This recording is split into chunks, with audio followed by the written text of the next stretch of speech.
legislation in the Financial Services Committee to address this issue. My bill, H.R. 760, the Chinese Military Surveillance Companies Sanctions Act, is all-inclusive. My legislation would impose full blocking sanctions on any defense sector entity in China, including Chinese military and industrial complex companies such as Huawei, Hikvision, SMIC, and SenseTime. It also includes a comprehensive sanctions assessment for Chinese entities listed pursuant to Section 1260H of the FY 2021 NDAA, a report administered by the Secretary of Defense, as well as companies on the entity list and military end-user entity list at the Department of Commerce.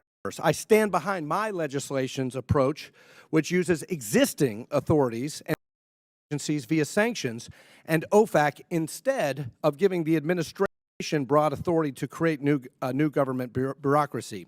The bill before us today is well-intentioned. The bill before us has a good objective, same objective that mine has.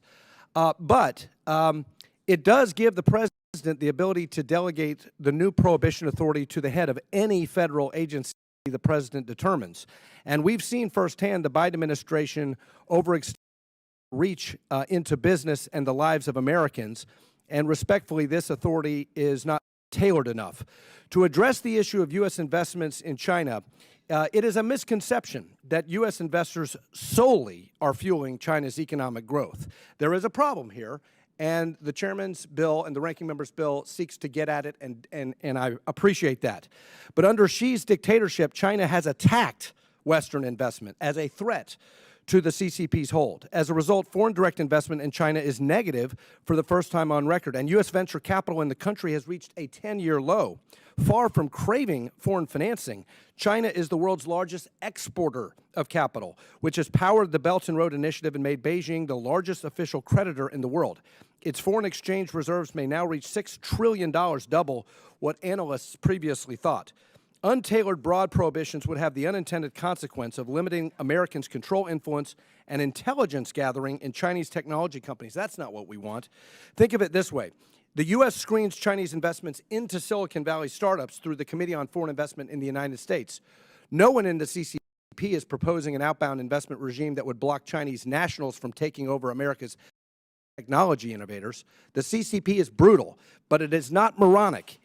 It is therefore unclear why the U.S. would want to prevent Americans from going abroad to pry open the world's most opaque major economy. We want Americans on the boards of Chinese companies spreading Western standards and complying with U.S. laws.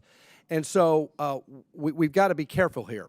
Since China is in no way dependent on U.S. capital alone from U.S. investors, the only way to undermine its military companies is by cutting off revenues and technology, which is the advantage of sanctions.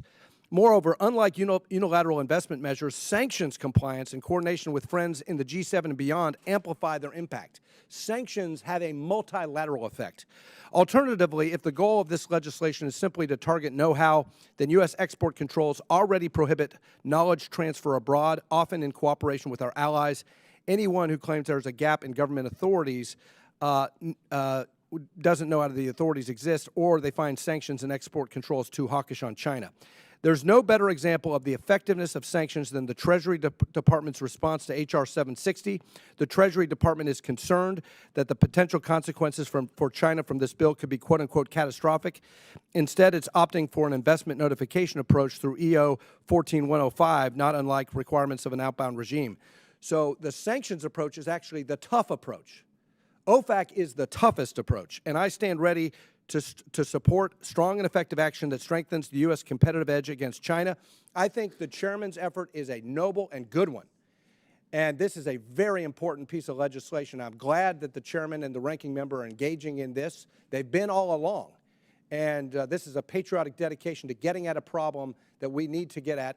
And so I appreciate the Chairman's work on this.